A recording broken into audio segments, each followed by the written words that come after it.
Salve galera da primeira série da Escola Cívico-Militar Professor Antônio Ferreira de Neto, turmas 1A, 1B, 1C e 1D. Aqui é o professor Feliciano gravando mais um vídeo de física para vocês, correto, moçada? E agora a gente vai continuar aqui nosso estudo já agora no terceiro bimestre, começando a falar sobre ótica geométrica, que é o estudo da luz e dos fenômenos, né, luminosos. Aí, o que vem a ser a luz, certo? Fala aqui na página 132. Para captar os estímulos do ambiente por meio do sentido da visão, é necessário que a luz atinja e estimule nossos olhos, certo? Então a gente só consegue enxergar graças à luz. Os instrumentos de observação que você estudou, que no caso você viu isso ainda há pouco são anteriormente, contém lentes e espelhos que são dispositivos que desviam a luz de maneira previsíveis, certo? Para compreendermos melhor como funcionam os espelhos e as lentes, precisamos conhecer o comportamento da luz no ambiente. Esse estudo faz parte da óptica geométrica, que a gente vai começar a estudar agora, nossas concepções em relação à luz e sua natureza foram modificadas ao longo do tempo. Alguns filósofos da Grécia Antiga, por exemplo, acreditavam que o olho emitia uma energia vital que tocava os objetos e depois retornava com informações sobre a forma e as cores daquele objeto. Outros filósofos acreditavam que o sentido da visão era como o olfato e que os olhos absorviam pequenos pedaços que se desprendiam do objeto. Mas tudo isso aí foram conceitos antigos, certo?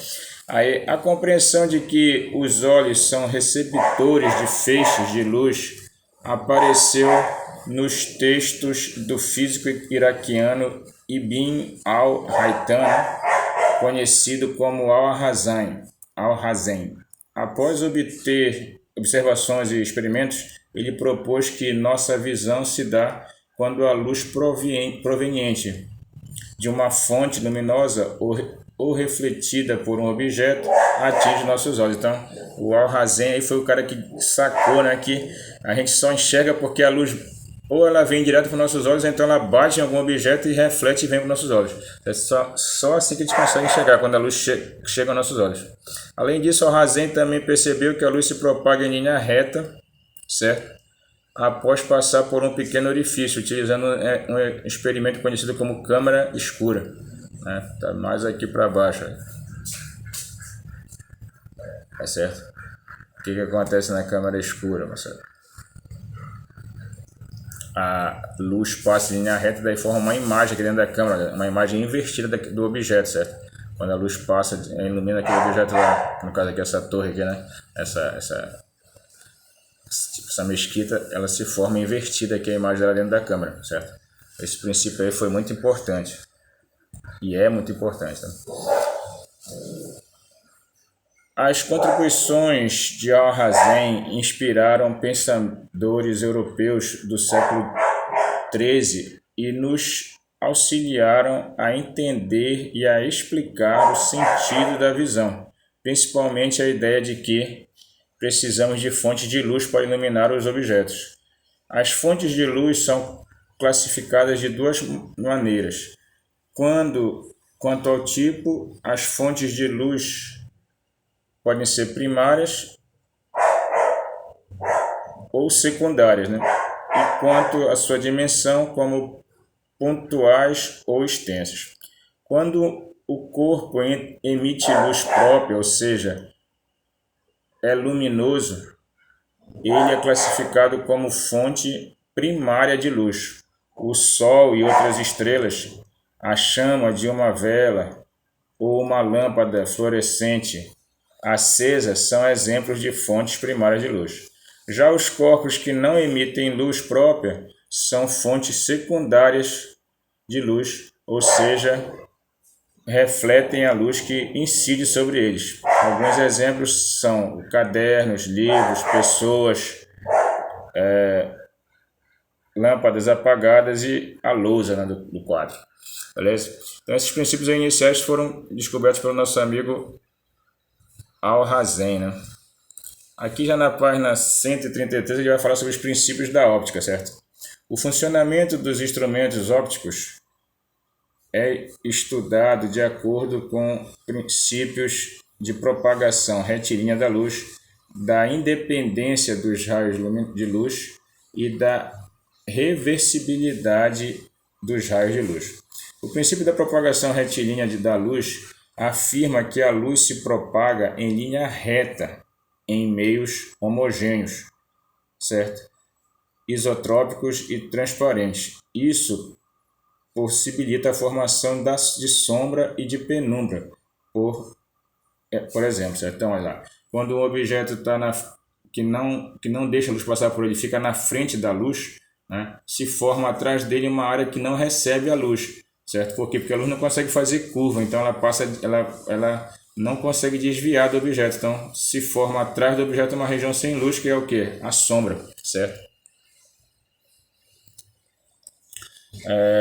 As sombras são formadas quando um objeto opaco bloqueia a passagem da luz proveniente de uma fonte, produzindo uma região que não recebe raios de luz, como eu já falei, a sombra, né?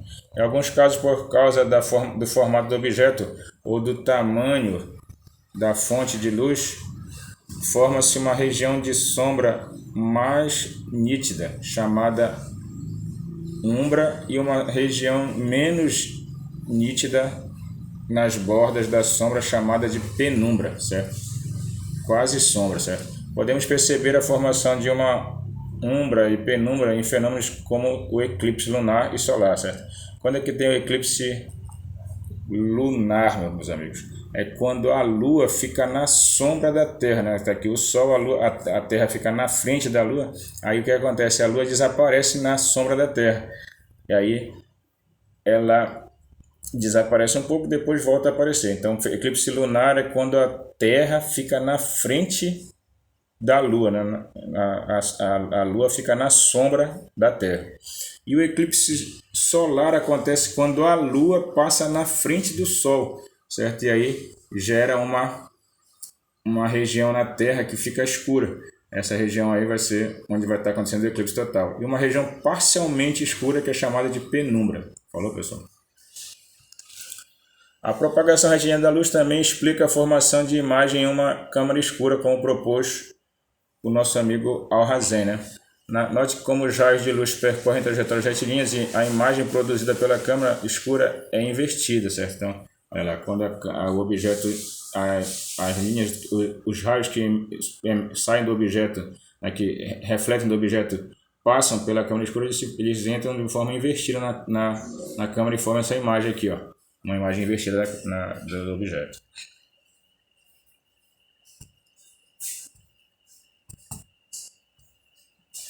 Aí, de acordo com o princípio da independência dos raios de luz, quando dois ou mais raios se cruzam, a propagação deles não interfere um no outro, preservando suas propriedades, como podemos observar em uma iluminação de chumos e carne. Aí, quando tem vários raios, assim, quando eles se cruzam, não muda a trajetória um do outro. Eles continuam sua trajetória, né, independente.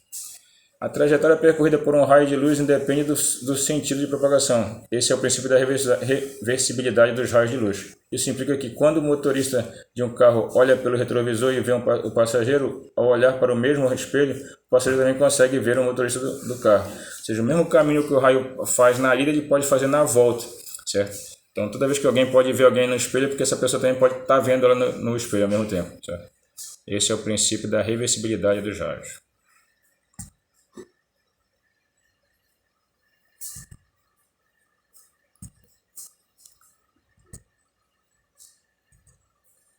Meios físicos, certo, pessoal? O comportamento da luz varia de acordo com os meios físicos nos quais ela incide, de modo que ela pode ser transmitida, absorvida ou refletida. Com base nisso, os meios podem ser classificados como transparentes, translúcidos ou opacos. O transparente é aquele que permite que a gente veja que a passagem da luz em uma trajetória retilínea ordenada. Nesses meios, a maior parte da luz incidente é transmitida de modo que é possível observar nitidamente objetos através dele, certo? Por exemplo, aqui, né, um vidro transparente, olha, tá aqui, a pessoa colocou o vidro na frente e dá para ver o que está lá atrás sem problema, certo? Já os meios translúcidos são aqueles que permitem a passagem da luz, mas que alteram sua trajetória, né? Eles fazem os raios se mudarem de trajetória, aí formam uma imagem meio embaçada, né? Imagens borradas, que é o caso aqui, olha. Quando está aqui no vidro meio embaçado, ou aqueles vidros de boxe de banheiro também, né? Já não dá para ver nitidamente a imagem. E o opaco são aquele material que bloqueia a propagação da luz, de modo que não conseguimos ver os corpos através dele. Então, por exemplo, se está aqui, olha, uma placa na frente, né? Não dá para ver essa parte que está aqui atrás da placa, né? Por quê? Porque ela é opaca, ela não deixa a luz passar por ela, a gente não consegue enxergar o que está atrás dela, beleza? Uma porta de madeira também. Apesar dessa classificação ter sido feita de maneira simplificada, destacando as interações com a luz visível e a possibilidade ou não de enxergar corpos através deles, meios transparentes, por exemplo, podem ter comportamento translúcido de acordo com algumas características. Uma fina camada de água limpa é transparente, mas ao aumentar a espessura da camada ou a quantidade de impurezas, a água pode se tornar translúcida ou opaca, né? Se a água limpa, a gente consegue ver normal. Agora, se ela estiver com alguma sujeira, a gente não vê. E também tem algumas fotografias que permitem te ver através de meios opacos. Olha, por exemplo, aqui, quando ele está numa luz normal, a gente não consegue enxergar, mas quando se bate uma câmera infravermelha, a gente consegue ver o calor do corpo dele, a gente consegue ver a parte que está dentro do saco preto ali, no caso. Beleza, pessoal? Então, dependendo da situação, usando câmeras infravermelhas, dá para a gente ver, mesmo através de meios opacos. Fenômenos ópticos, certo, pessoal? A interação da luz com a superfície dos objetos nos quais ela incide ou com o meio pelo qual ela se propaga pode provocar diferentes fenômenos ópticos, tais como reflexão, refração, absorção e dispersão. Geralmente ocorrem mais de um fenômeno simultaneamente, mas como um deles acaba se destacando, podemos analisá-los separadamente. Quando a luz atinge a superfície de um objeto e retorna ao meio de propagação, de onde veio, dizemos que ela sofreu reflexão, certo? Como vimos anteriormente, a maioria dos corpos são fontes secundárias de luz, porque refletem parte da luz que incide sobre eles. Isso pode ocorrer de duas formas, reflexão regular e reflexão difusa, certo? Então, o que acontece aqui, pessoal? Quando a luz atinge a superfície de um objeto de retorno, a reflexão regular ocorre em superfícies lisas ou polidas, por exemplo, espelhos planos e espelhos esféricos dos telescópios, formando imagens nítidas. Já a reflexão difusa ocorre em superfícies irregulares, espalhando a luz incidente em todas as direções. Esse princípio que possibilita enxergarmos a folha desse livro de qualquer posição ao redor, certo? Então, quando é uma superfície lisa, a reflexão é regular. Quando a superfície é irregular, a reflexão é difusa, vai para várias direções. Beleza?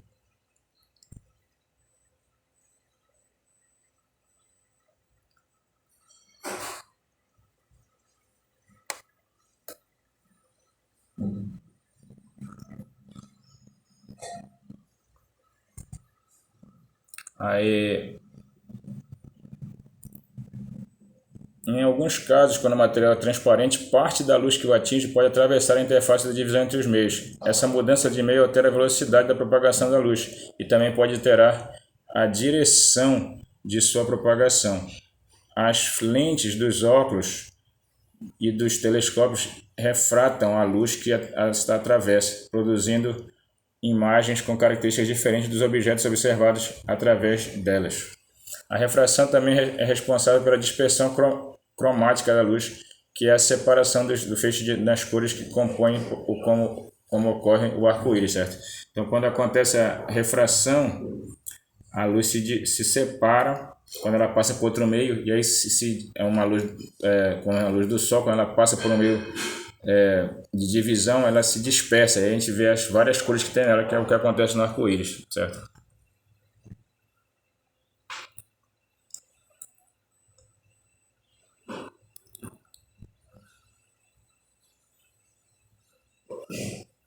Em todos os fenômenos descritos anteriormente, uma parte da luz é absorvida e transformada em energia térmica. As cores que intensificamos ao observar um objeto são resultados da combinação entre a absorção da luz e a reflexão difusa.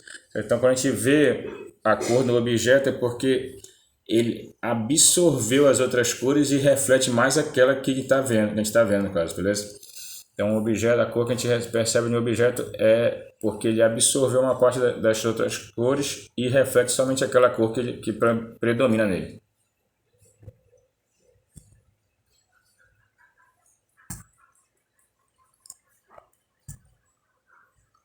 Aí vai ficar para vocês, moçada, essas atividades aqui da 1 até a 7 da página 136, falou? A gente vai estar resolvendo na próxima aula.